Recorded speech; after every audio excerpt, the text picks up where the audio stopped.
उसने जाना है कहीं ऑफिस में, उसने लगाना है वहां गाने लगाने, बैत बोलता है जाके किसी जो दी जाए तो मैं समझता हूँ इसमें बुराई नहीं है, बल्कि अपने कल्चर को प्रमोट करने का एक सिलसिला है जो टीचर। जी नाज़रीन अस्सलाम वालेकुम। एक अहम मुद्दा है, महकमा एजुकेशन से जुड़ा मामला है। 26 अगस्त को जिला पुंछ में बोर्ड मीटिंग होती है जिसमें तमाम डीडीसी मेंबरान, बीडीसी मेंबरान और जिला इंतजामिया के तमाम आला अफसरान हैं जो वो इस मीटिंग में मौजूद होते हैं। इस दौरान DDC headquarter Mahendra engineer Wajid Bashir है जो वो बोलते हुए महकमा एजुकेशन पे इल्जाम लगाते हैं और खासकर डिप्टी सीओ महेंद्र कहते हैं कि डिप्टी सीओ महेंद्र के इंटरेस्ट में मुख्तलिफ गांव से जो टीचर हैं उनको अटैच किया गया है। हालांकि साफ तौर पे ये हुक्मनामा है कि कोई भी टीचर है जो वो अटैचमेंट नहीं रख सकता, उसको अटैच नहीं किया जा सकता। और डिप्टी सीओ भी है जो वो कंपिटेंट नहीं है कि वो किसी टीचर को अटैच करे या उसका तबादला करे। इस पूरे मामले पे है जो DDC headquarter Mahendra engineer Wajid Bashir ने बोर्ड मीटिंग के अंदर है जो कहा कि मुख्तलिफ गांव से जो टीचर हैं वो अपने बच्चों को आला तालीम दिलाने के लिए, मयारी तालीम दिलाने के लिए बाजार का रुख करते हैं, कस्बे का रुख करते हैं और उन्होंने कस्बा महेंद्र के गिरदो नवा के स्कूलों में अपनी है जो वो अटैचमेंट करा रखी है। और जो गांव में बच्चे हैं, गरीब लोगों के बच्चे हैं, वो तालीम से महरूम हो रहे हैं। उन्होंने एक स्कूल का हवाला देते हुए कहा कि हाई स्कूल गोलद का एक टीचर जो कि अटैच होकर वापस अपने होम टाउन में चला गया है और यह भी है जो डिप्टी सीओ महेंद्र की सरपरस्ती में हुआ है। ये तमाम इल्जामात डिप्टी सीओ महेंद्र पर लगाए गए बोर्ड मीटिंग के दौरान और उन्होंने कहा कि डिप्टी सीओ महेंद्र जहां भी जाते हैं, जिस स्कूल में भी जाते हैं, वहां गाने और गोजरी पहाड़ी बैत से है जो वो वहां के बच्चों और स्टाफ को महसूस करते हैं और जो उनका मनसब है उसकी तरफ है जो वो तवज्जो नहीं देते हैं। ये मास्टर ग्रेड की ट्रांसफर कौन कर सकता है ये, और वो ऑनलाइन रहती हैं और कॉम्पिटेंट अथॉरिटी जो है पर master grade that is directorate school education. मैं कश्मीर में था तो सोशल मीडिया पे एक मीडिया पोर्टल पे एक न्यूज चली, एचएस हाई स्कूल कोलर में जो है वहां एक जो मास्टर ग्रेड वहां पे है उसको दूसरे स्कूल में भेजा गया है। एचएस नार सरवान अब्दुल खालिद नाम से है, ये मेरी कॉन्स्टिट्यूंसी नहीं पड़ता है। मैंने वहां जब ये पता किया, वहां आपका डिप्टी सीओ वहां पे जाता है, अराइवल का भरगी इसको लिखता है कि मैं इसको रिप्लाई कर रहा हूँ एचएस नार। आप मैं जनाब से ये रिक्वेस्ट कर रहा हूँ कि मैं जब ये बना डीडीसी मेंबर बना तो मैंने सीओ साहब को लेटर लिखा कि वहां स्टाफ की कमी है। ये लेटर है 2021 का, आज 2 साल स्टाफ मेंबर वहां कोई 5 हैं। नया बंदा आया, पिछले दिनों इसकी ट्रांसफर हुई, होम स्टेशन से उसकी ट्रांसफर होती है, एचएस गोंद में आता है एक मास्टर, उसको फिर एक डीसी को वहां से उठा के होम स्टेशन पर भेज देता है और वहां 250 से वो बच्चे हैं उस स्कूल में। एचएस गोंद क्या डिप्टी सीओ कॉम्पिटेंट है? उसने किस लेवल के तहत उसको हाई स्कूल नार में भेजा? आपने बायोमेट्रिक तो चलती है, स्मार्ट अटेंडेंस किसने चेंज की?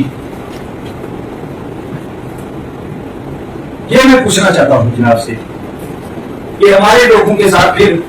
मैं उस पोर्टल पर देख रहा था, दूसरे दिन को न्यूज चली, उसने ट्विटर में लिखा कि डिप्टी सीओ फोन करता है उस पोर्टल वाले को कि आपने ये न्यूज तब लगाई और मैं गुजर कम्युनिटी से हूं तो इस वजह से आपने मेरी न्यूज क्योंकि ये प्रूफ आ रही है और तुम्हें ये न्यूज नहीं चलानी थी। इस पूरे मामले पे डिप्टी सीओ महेंद्र चौधरी लतीफ ने आज मीडिया के सवालों का जवाब देते हुए क्या कहा, वो भी हम आप तक पहुंचाते हैं। एजुकेशन का था कि ये के स्कूल में जाके जो है गाने बजाने वो दूसरा ये वो करते हैं, इस वाले से आप क्या कहेंगे? इसमें यह है कि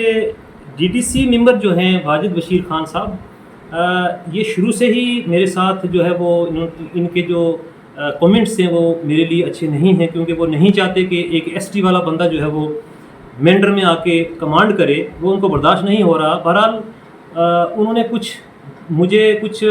सौंपा था, कुछ असाइनमेंट्स दी थी जो उनकी वो मैं पूरी नहीं कर पाया, क्योंकि वो कुछ इलीगल काम थे। मिसाल के तौर पर ये कि आप जहाँ ऑफिस लेके बैठे हो यहाँ से आप निकल जाएं और किसी और जगह जाके अपना ऑफिस इस्टेब्लिश करें। तो इसमें मैंने ये कहा कि आप मुझे ऑफिस दीजिए, मुझे नहीं किसी से लेना देना, जहाँ मैं बैठूंगा काम करूँगा, इसमें कोई ऑब्जेक्शन नहीं है। उसके अलावा उन्होंने EMRS का जब टेस्ट कंडक्ट होता है भेरा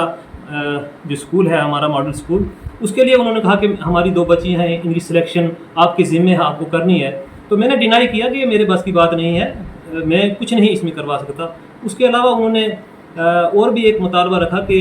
एक हमारा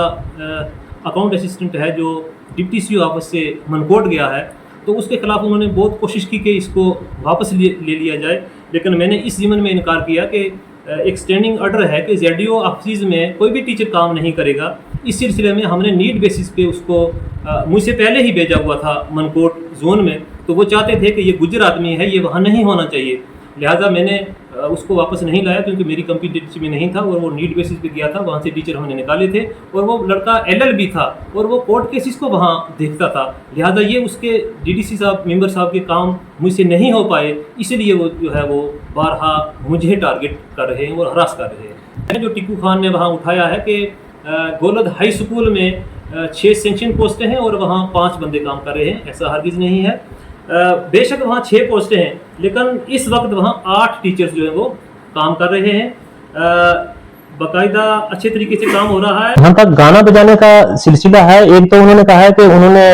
अपने ऑफिस में म्यूजिक सिस्टम लगाया है, तो आप मेरे दाएं बाएं घूम के देख सकते हैं कि कौन सा सिस्टम है, या आप पहले भी आते रहे हैं, देख सकते हैं कौन सा सिस्टम है। बहरहाल जहां तक गजल पोएम ये गाने का सिलसिला है, तो डायरेक्टोरेट से बकायदा हमें एक कैलेंडर निकाला है, डायरेक्टोरेट से निकला है कि जिसमें बच्चों को इस तरफ राग़िब करने के लिए आप उनको गजल पढ़ना सिखा सकते हैं, पोएम रिसाइट करना सिखा सकते हैं, ताकि जो कल्चर है इसको बराबर प्रमोट किया जा सके। तो मैं समझता हूँ ये कोई बुराई वाली बात नहीं थी। और दूसरी बात ये कि जहां कहीं ऐसा मैंने किया है, तो अगर तवज्जो से उन अशार को देखा जाए, उसमें है क्या है, कौन सा सबक है, क्या क्या बातें मैंने कही हैं, अगर उस पर तवज्जो दी जाए तो मैं समझता हूं इसमें बुराई नहीं है, बल्कि अपने कल्चर को प्रमोट करने का एक सिलसिला है जो टीचर ही एक बच्चे को बताएगा जो आगे चल सकेगा। बहरहाल जहां तक उन्होंने क्या कहा है कि वहां हमारी बच्चियां और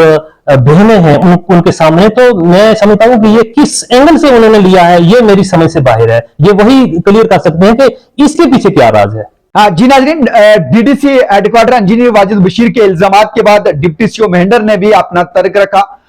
उन्होंने कहा कि जो ये कहा जा रहा है कि वो बैत गोजरी पहाड़ी बैत हैं जो वो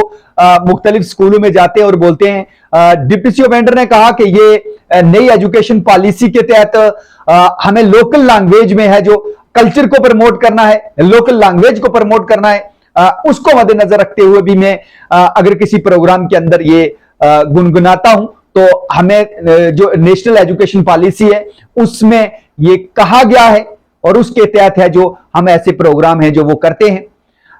उसके बाद उन्होंने जो अटैचमेंट के हवाले से इल्जामात थे उनको भी मुस्तरद करते हुए उन्होंने कहा कि ऐसा कोई भी टीचर नहीं है जो मेरे ऑर्डर पे अटैच हुआ हो या मैंने उसे अटैच किया हो, ये मुझ पे सरासर इल्जाम है। नाज़रीन, आपने फैसला करना है कि इसमें सच क्या है, झूठ क्या है, हक पे कौन है और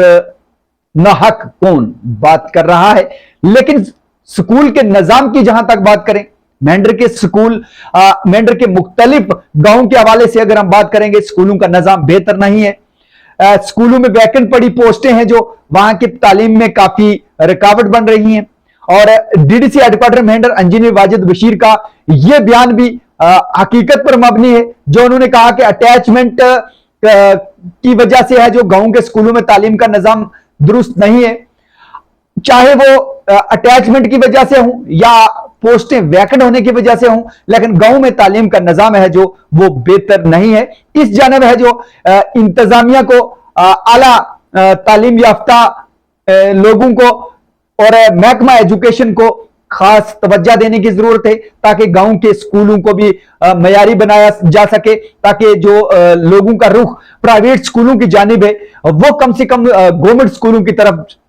जाए और गरीब लोगों को भी आला तालीम है जो वो मुयस्सर हो सके। जी नाज़रीन, किसी और रिपोर्ट के साथ फिर हाजिर होते हैं, तब तक के लिए अल्लाह हाफिज।